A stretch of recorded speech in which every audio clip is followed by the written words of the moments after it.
Hi, and welcome to my channel.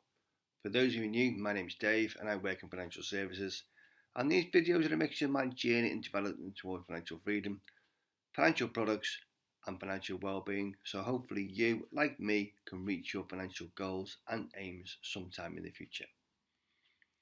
Now, let's get into this latest video. This latest video is about my self-invested personal pension review for the month of April 2022.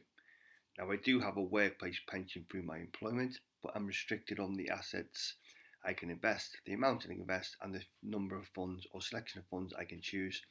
So I do my own self-invested personal pension so I can put in the money I can afford to, but more importantly, I can choose my own funds, my own investments, and hopefully it will give me the plan to retire within the next few years.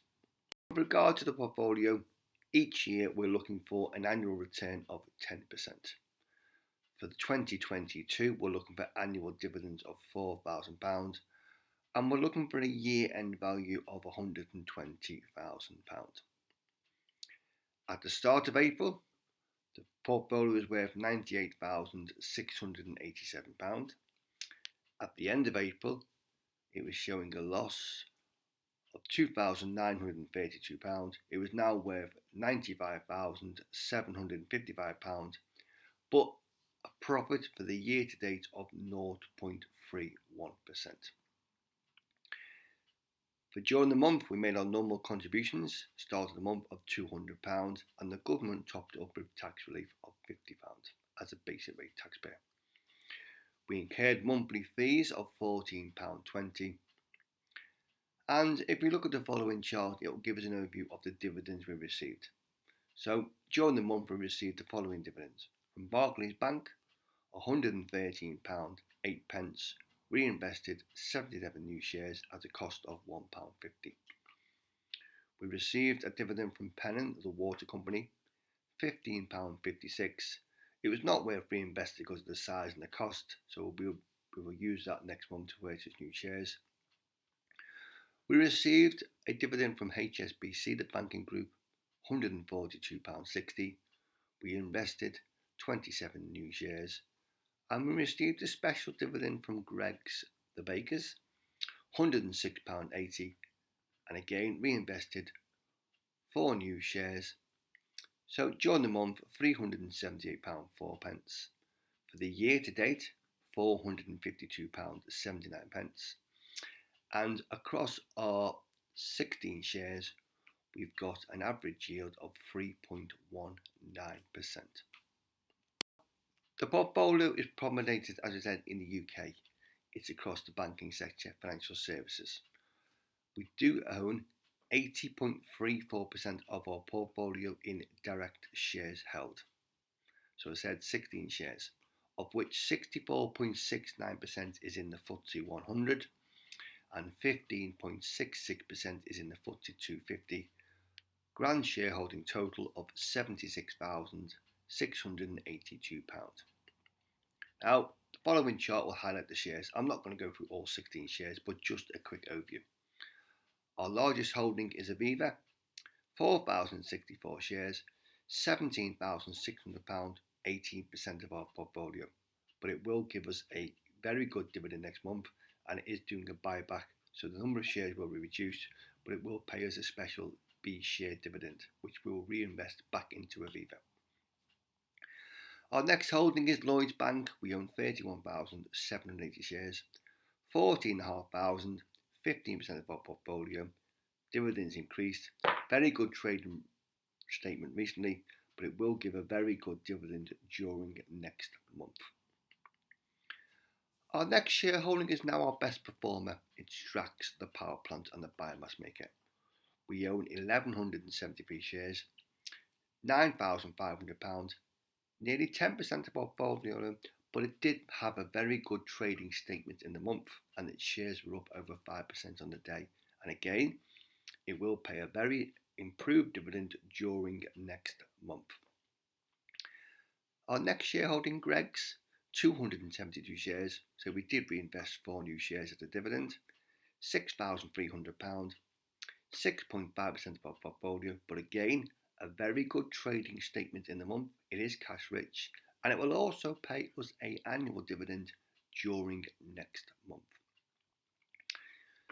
And our final shareholding over 5% is HSBC, £1,059 of 1,059 shares, £5,200, 5.4% of our portfolio, and again did give us a very good dividend in the month of nearly £150. Other shareholders we own of note: JD Sports, BP, Shell, okay, AG Bar, Card Factory, AJ Bell, and John Menzies, which has been agreed by a recent takeover, will be completed hopefully when the AGM goes through at the start of next month. And during the month, we increased one of our existing holdings. We currently own shares in Legal & General.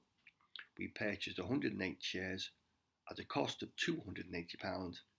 We now own around about £2,500 shares, so it makes up 2.5% of our portfolio, but it is giving a very good yield of 7%, and again it will pay a very nice dividend at the start of June.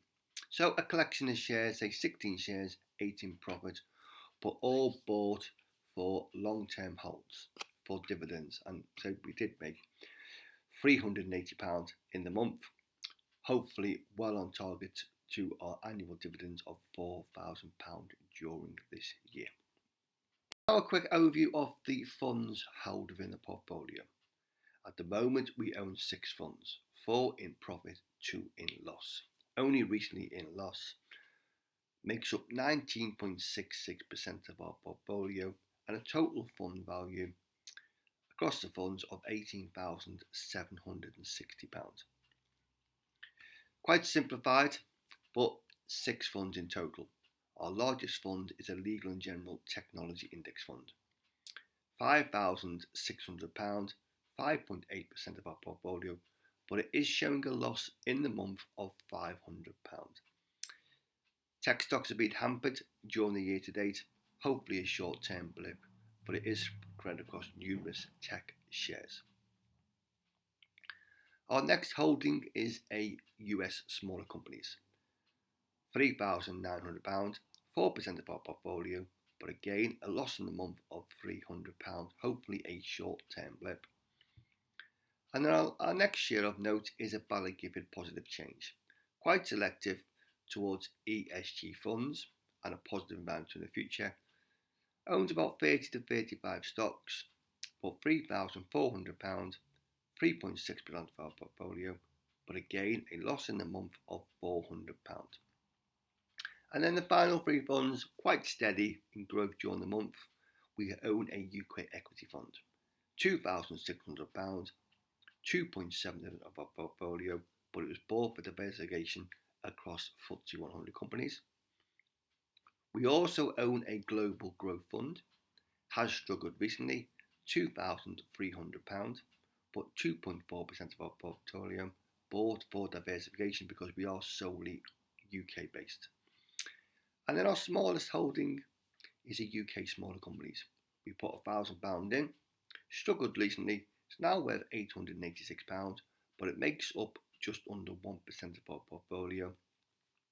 Personally, smaller companies will ideally outperform larger companies over the years. So it was done for diversification and it was done to get away from the FTSE 100 companies. So 6 funds, £19,000, some good funds, some struggling funds, but all bought for a reason and hopefully all bought to hold for the next 3 to 5 years.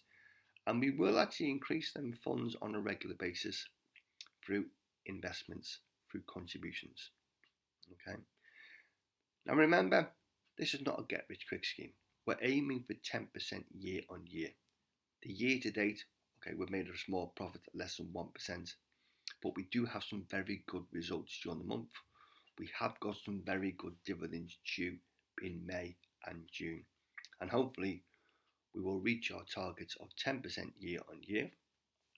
We made over 30% last year, but we'll also reach our target of £120,000. It is not a get rich quick scheme, as we said. Slow and steady wins the race, but it will give us a target we can retire in the next few years. Remember, If you like the videos, smash the like button, subscribe to this channel, and we'll see you again in the next video.